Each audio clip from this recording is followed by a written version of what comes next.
నమస్తే. ప్రస్తుతం మనతో పాటు సీనియర్ జర్నలిస్ట్ దాము బాలాజీ ఉన్నారు. ఆయనతో మాట్లాడదాం. నమస్తే సార్. నమస్తే సార్, ఆన్లైన్ బెట్టింగ్ యాప్ ప్రమోషన్‌లో ఈ కేసు విధంగా తమన్నాని, కాజల్‌ని అరెస్ట్ చేయబోతున్నారు పాండిచ్చేరి పోలీసులు అని చెప్పేసి అంటున్నారు. అసలు ఈ గొడవ అంటే ఆల్రెడీ మన దగ్గర కూడా నడుస్తుంది. ఇంకా అక్కడ వరకు పాకింది. ఎలా ఉండబోతుంది సార్? బెట్టింగ్ యాప్స్ అనేవి పెద్ద మెనేస్ అంటారు కదా, ఒక పెద్ద బెడదగా తయారైంది. చాలా మంది ఆత్మహత్యలు చేసుకుంటున్నారు బెట్టింగ్ యాప్స్లో. రెండోది క్రిప్టో కరెన్సీ, అంటే బిట్ కాయిన్ అంటే అందరికి అర్థమవుతుంది, బిట్ కాయిన్. సో ఈ రెండు కేసులు ఇప్పుడు తమన్నా మీద ఉన్నాయి, కాజల్ మీద కూడా ఉన్నాయి.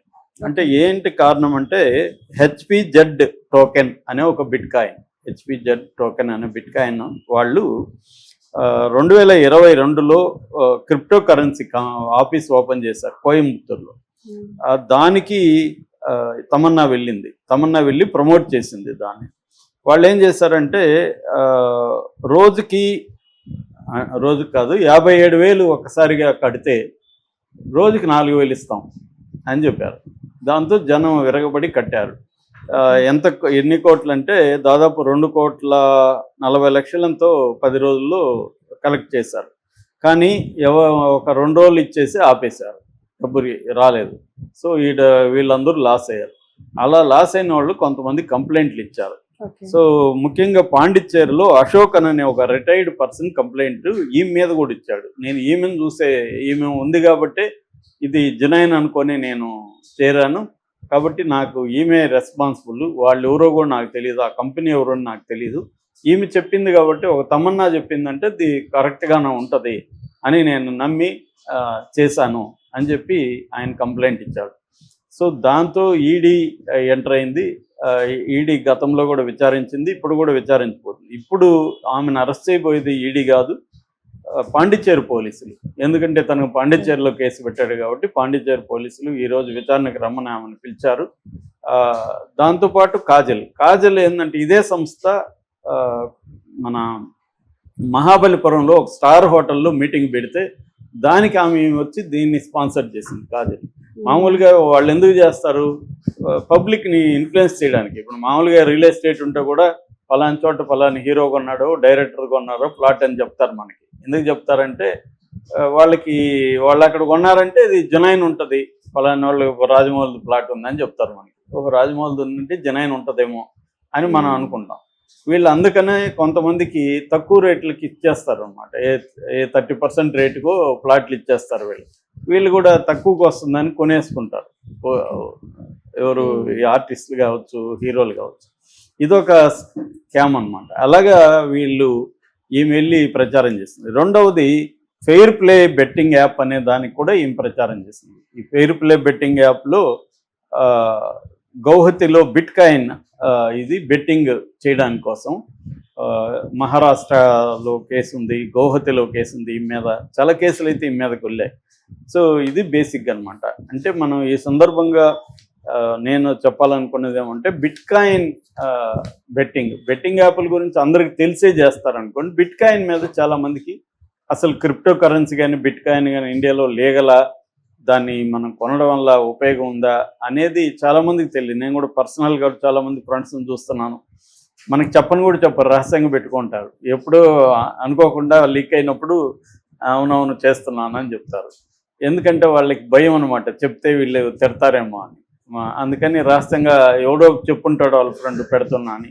యాక్చువల్గా బిట్ కాయిన్ అనేది 2008 ఫైనాన్షియల్ క్రైసిస్ వరల్డ్ వైడ్ వచ్చిన తర్వాత, సబ్ప్రైమ్ క్రైసిస్ అంటారు అమెరికాలో, అది వచ్చిన తర్వాత స్టార్ట్ అయింది. 2009లో జపాన్లో సతోషి నకామోటో, ఆ వ్యక్తి పేరా సంస్థ పేరు అనేది ఎవరికి తెలియదు, ఆ పేరుతో బిట్ కాయిన్ మీద ఫస్ట్ బయటకు వచ్చింది బిట్ కాయిన్ అనే కాన్సెప్ట్. అక్కడి నుంచి 2012 నాటికి ప్రపంచవ్యాప్తంగా బిట్ కాయిన్ అనేది వ్యాపించింది. ఇండియాలో కూడా 2012 నుంచి 2017 లోపల చాలా క్రిప్టో కరెన్సీలు, బిట్ కాయిన్స్ ఇవన్నీ బయటకు వచ్చాయన్నమాట. అయితే ఇప్పుడు దీని మీద గవర్నమెంట్ కూడా ముందు నుంచి దీన్ని బ్యాన్ చేయాలనుకున్నది. చాలా దేశాల్లో, దాదాపు 10 కంట్రీస్లో, చైనా, పాకిస్తాను, సౌదీ అరేబియా ఇలాంటి దేశాల్లో ఇప్పుడు కూడా క్రిప్టో కరెన్సీ బ్యాన్ అనమాట. కానీ అమెరికా లాంటి దేశాలు దీన్ని బాగా ఎంకరేజ్ చేస్తారు. ముఖ్యంగా ట్రంప్ విపరీతంగా ఎంకరేజ్ చేస్తున్నాడు. ట్రంప్ వచ్చినాక విపరీతంగా అది రైజ్ అయింది కూడా.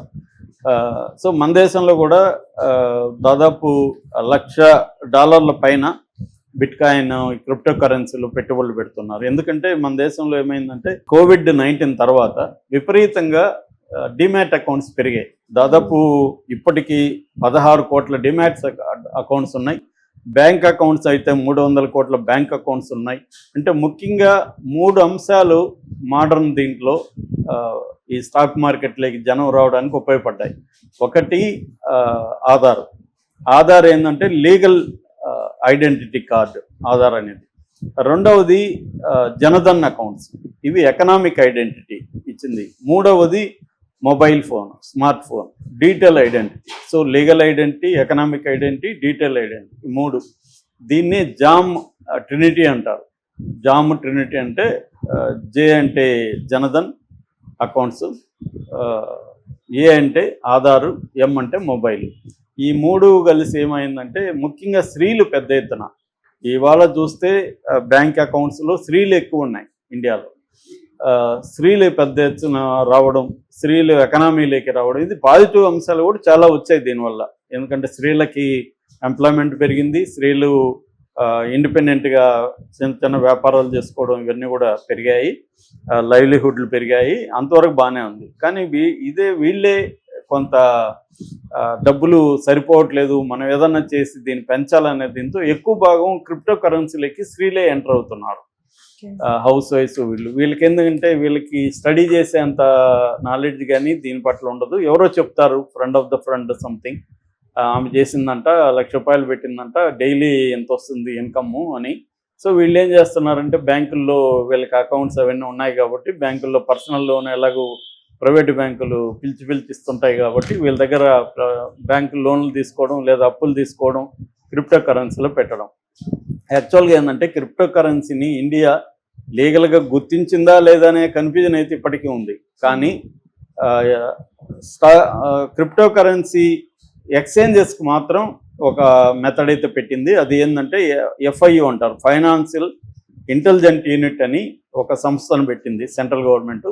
ఈ సంస్థలో నమోదు చేసుకుంటే ఎక్స్చేంజ్ పెట్టుకోవచ్చు అనమాట. క్రిప్టో కరెన్సీ ఎక్స్చేంజ్ అనేది పెట్టుకోవచ్చు. అలాంటి ఎక్స్చేంజ్లు ఇప్పుడు ఇండియాలో చాలా ఉన్నాయి. కాయిన్ బేస్ అని ఒకటి ఉంది, తర్వాత బినాన్స్ అని ఉంది, క్రేకన్ ఉంది, కుకాయిన్ ఉంది, బిట్ బేస్ ఉంది, వజీర్ ఎక్స్ ఉంది. ఇవన్నీ కూడా క్రిప్టో కరెన్సీ ఎక్స్చేంజెస్. మనకి ఎట్లాగైతే సెన్సెక్స్, నిఫ్టీ ఉన్నాయో అలాగే క్రిప్టో కరెన్సీకి కూడా సపరేట్ ఎక్స్చేంజెస్ ఉన్నాయి. అవి ఇక్కడ నమోదు చేసుకోవాలి. నమోదు చేసుకున్నాక మనం దాంట్లో ఇండివిజువల్గా మనం నమోదు చేసుకోవచ్చు. మామూలుగానే వేరే చోట ఎట్లయితే అలాగే ఇక్కడ కూడా, అంటే డిమాట్ అకౌంట్ ఉండాలి, KYC ఉండాలి, ఆధార్ కార్డు, పాన్ ఇవన్నీ ఇస్తే మనం కూడా దాంట్లో నమోదు చేసుకోవచ్చు. అయితే దీన్ని RBI బ్యాన్ చేస్తుంది చాలా కాలం, రిజర్వ్ బ్యాంక్ ఆఫ్ ఇండియా. కానీ సుప్రీంకోర్టు దీనికి పర్మిషన్ ఇచ్చేసింది. సో అందువల్ల క్రిప్టో కరెన్సీ వాళ్ళ బ్యాన్ లేదు. కాకపోతే ఏంటంటే 2022లో ఒక చట్టం బిల్లు తీసుకురావాలని బిల్లు ప్రవేశపెట్టింది, కానీ అది చట్టం కాలేదు. అదేంటంటే cryptocurrency and regularisation of official digital currency bill 2021. ఈ బిల్ ఇంకా అట్లాగే పెండింగ్లో ఉంది. అయితే ఇప్పుడు దీన్ని డిస్కరేజ్ చేయడం కోసం, క్రిప్టో కరెన్సీని డిస్కరేజ్ చేయడం కోసం సెంట్రల్ గవర్నమెంట్ ఏం చేస్తుందంటే ట్యాక్స్ 30% పెట్టింది వీటి మీద. వర్చువల్ డిజిటల్ అసెట్స్ అంటారు వీటిని.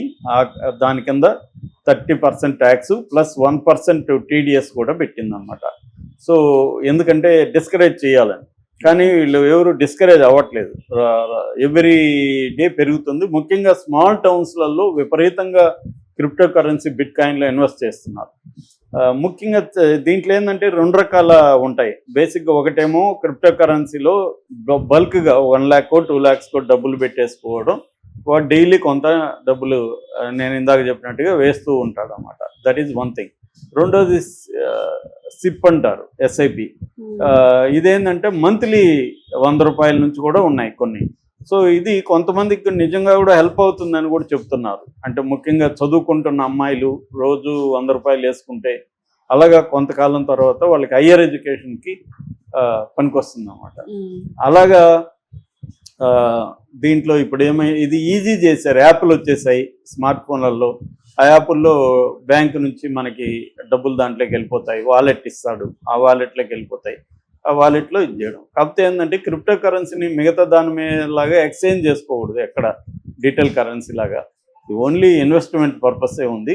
ఇప్పటివరకు అయితే దీన్ని డిస్కరేజే చేస్తుంది ఇండియన్ గవర్నమెంట్. ఎందుకంటే ఇది లీగల్గా రెగ్యులరైజ్ కాలేదు, సెబీలో ఇవన్నీ రెగ్యులరైజేషన్స్ లేవు కాబట్టి ఇందులో మోసాలు ఎక్కువగా ఉన్నాయి. అందుకనే ఇప్పుడు వీళ్ళ ఇటువంటి ఇందాక చెప్పిన కంపెనీ ఏదైతే ఉందో హెచ్పిజెడ్ టోకెన్ చాలా రోజుకి వింటూనే ఉన్నాం. నిన్న కూడా ఈడీ 600 కోట్ల బిట్కాయిన్ మోసాలు జరిగాయని చెప్పి అనౌన్స్ చేసి దాని మీద ఇచ్చేస్తుంది. మన ఇండియన్ ఒక అతను అమెరికాలో, చిరాగ్ తోమర్ అతని పేరు, అమెరికాలో దాదాపు 144 కోట్ల బిట్కాయిన్ ఫ్రాడ్కి పాల్పడి అమెరికన్ జైల్లో ఉన్నాడు. అతని బ్యాచ్ ఇక్కడ చాలా మంది ఫ్రాడ్లకి గురవుతున్నారు. ఎందుకంటే ఎడ్యుకేషన్ ఉండదు, నేను చెప్తున్న ఈ కింది స్థాయి వీళ్ళకి అందరికేమో అకౌంట్లు, డిమాట్ అకౌంట్లు అంతా వచ్చేసాయి. వీళ్ళకి దాని మీద స్టడీ చేయడం కానీ నాలెడ్జ్ ఉండదు. ఫ్రాడ్ స్టార్స్ ఎక్కువైపోయారనమాట. యూట్యూబ్లలో ఛానల్ పెట్టేయడం, ఓపెన్ చేస్తే మనకు అవి యాడ్లు రావడం, ఇంత డబ్బులు కడితే మీకు రోజు ఎంత వస్తుందని చెప్పడం, ఈ ఫ్రాడ్ బ్యాచ్ ఎక్కువైపోవడం వల్ల మోసపోతున్నారు. అందుకని క్రిప్టో కరెన్సీ బిట్కాయిన్లో డబ్బులు పెట్టేవాళ్ళు